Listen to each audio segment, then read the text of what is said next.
سلام دوستان عزیز، خوش اومدیم به ویدیو دیگه از کانال اسکات پابجی. توی این ویدیو میخوام براتون آموزش بدم که چطور آیتم های باحالی از شبیه ایکسوت جدید بگیرید. من شخصا خودم با تکیف فرعون و کیف فرعون و چتر فرعون رو در آوردم. با من همراه باشید تا آموزش بدم. لایک، کامنت، سابسکرایب فراموش نشه. بریم سراغ ویدیو.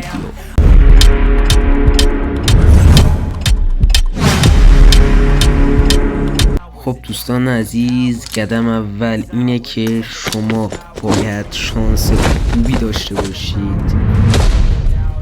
قدم دوم اینه که دوستان، من همه این آیتم های فرعونی که گرفتم همش ساعت 3:30 صبح بوده، یعنی حتما باید ساعت 3:30 صبح باشه تکی. قدم سوم اینه که شما باید هیچی نشه 100 یوسی بذارین کنار. الان چند وقت مونده تا این ایونت، یعنی جعبه ایکس سویت بره؟ من یه دونه نگاه کنم دوستان. 13 روز و 16 ساعت.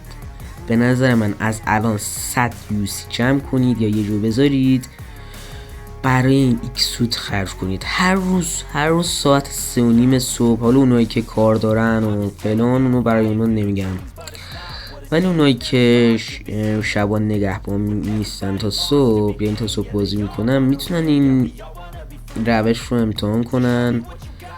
وقتی ساعت 3:30 صبح شد بیان توی جعبه ایکسوت و اینجا نمیدونم که کلا جعبه رو قاطی کنین. مثلا وقتی میخواین جعبه بزنین، نمیدونم بیاین اینجا رو اینجوری کلیک کنید. فهمیدید؟ اوکی شد.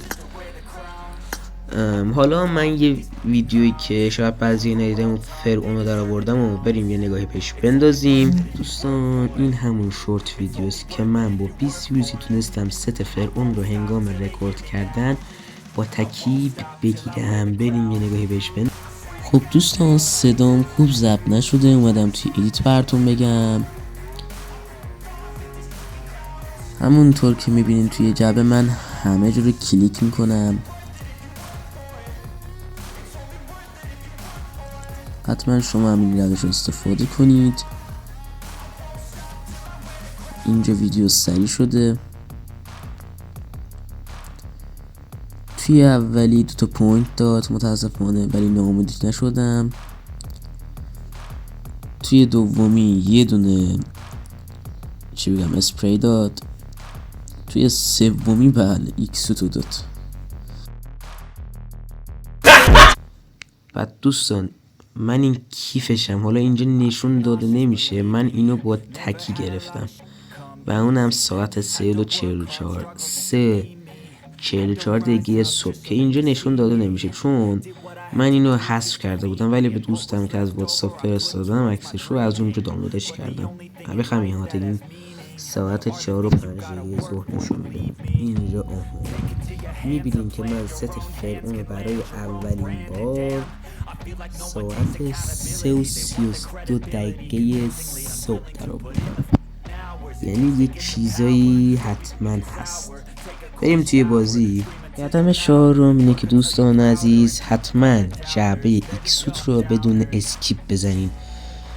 نمیدونم شاید متوجه شده باشید یا نه، وقتی که هنگامی که میخواد متیکی چیزی بده صفحه پر از روشنایی میشه و من براتون پیشنهادم اینه که حتما دوستان اینجا میبینید که من فرعون 40 بار، یعنی با تک 40 بار چرخوندم.